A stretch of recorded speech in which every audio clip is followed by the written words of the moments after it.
Hello সবাইকে, welcome to my another new blog. তো আলমারিতে থাকা পুরনো শাড়িকে আমরা যদি মাত্র 300 টাকা খরচ করে একটি নতুন লুক দিতে পারি তাহলে কেমন হয় বলেন তো। তো আমার এই শাড়িটা আমি গতবার পহেলা বৈশাখে পরেছিলাম। এই যে শাড়িটা একদম সাদা হওয়ার কারণে আমি এইভাবে ইউজও করতে পারছি। আমি চলে গিয়েছিলাম ঢাকা সুপার নিউ মার্কেটে।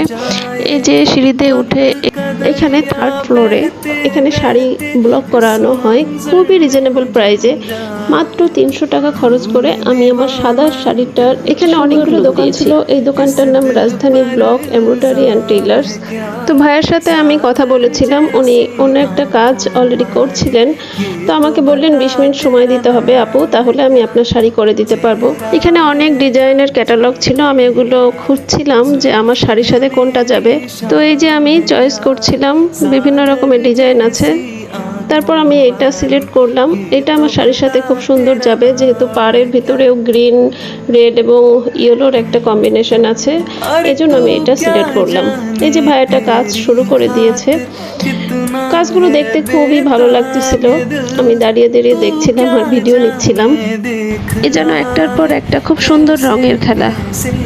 আমি শাড়িটির জন্য যেই ব্লকের ডিজাইনটা সিলেক্ট করেছিলাম, এটা খুব সুন্দর একটি কালার কম্বিনেশন হয়েছে বলে আমার মনে হয়, কারণ আমি পহেলা বৈশাখে কিন্তু ইজিলি ক্যারি করতে পারবো, আবার পহেলা ফাল্গুনেও কিন্তু খুব সুন্দরভাবে পরে ফেলতে পারবো। তো এই যে ভাইয়া তার কাজ শেষ করলেন, আমার হাজবেন্ড বসে আছে। So much tired. আমরা নিউ মার্কেটে অনেক শপিং করেছিলাম এবং তারপরে এই কাজটি করতে গিয়েছিলাম। কাজটি করতে বেশ সময় লাগতেছিল।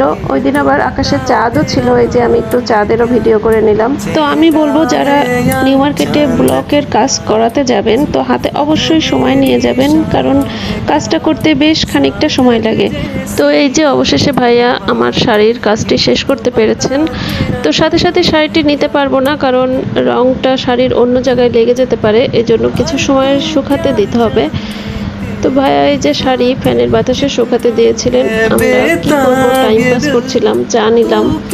সময় যাচ্ছিলই না, কারণ বাচ্চাদের বাসায় রেখে এসেছিলাম। তো এই যে উপর থেকে লোকেশনটা দেখতে এমনই লাগে। তো আমি তারও একটি ভিডিও এখানে করে নিয়েছিলাম। আকাশে বরাবরের মতো চাঁদ তখনও ছিল। তো আজ এ পর্যন্ত, সবাইকে টাটা।